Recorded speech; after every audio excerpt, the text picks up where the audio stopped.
Hi guys, so welcome back to BLAK Interiors. For those of you new to the channel, my name is Caio Xerri-Alves, design manager and partner here at BLAK.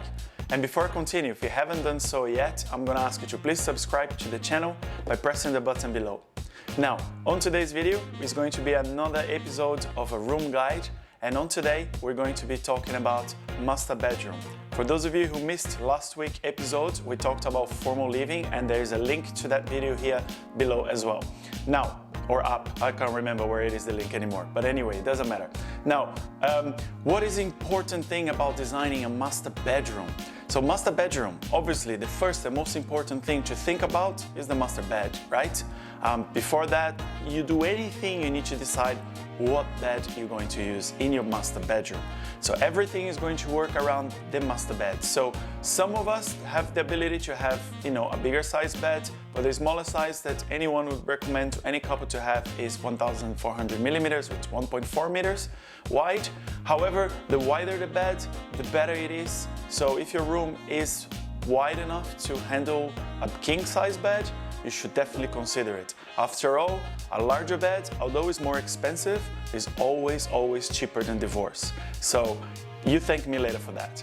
Another thing as well that you're going to think about is where to place the bed. Some rooms by default are going to have a wall that's appropriate to have the bed already. You're going to have switches on the side of the bed for your bedside tables, etc. Speaking of bedside tables, it's not a must to always have a bedside table. As you can see in this picture here, the balance and having a bedside table is really nice with pendants coming from the ceiling. That's amazing. However, as you can see in this picture here, you have just one single bedside table with a pendant on top, on the other side, and a table lamp on the table itself, as you can see. So that's another different smart way to actually, creating balance and harmony in your room without, always following to the same rules of bedside table, bedside lamp, etc. So be creative when it comes to your master bedroom.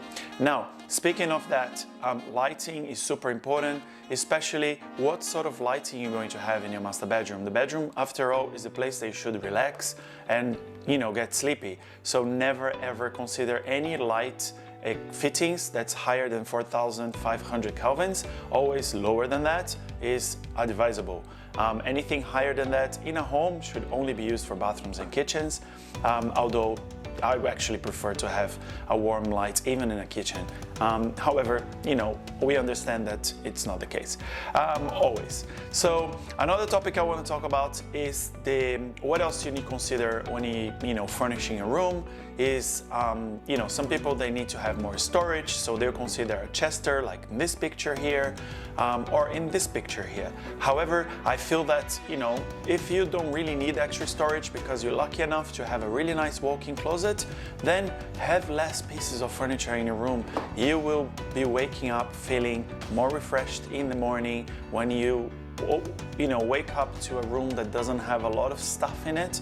So less is always more when it comes to having a peace of mind and achieving mindfulness when you wake up in the morning. So now, talking about that, next thing to consider is the right rug size. This is a correct rug size for a bedroom, and this is the other correct rug size for a bedroom.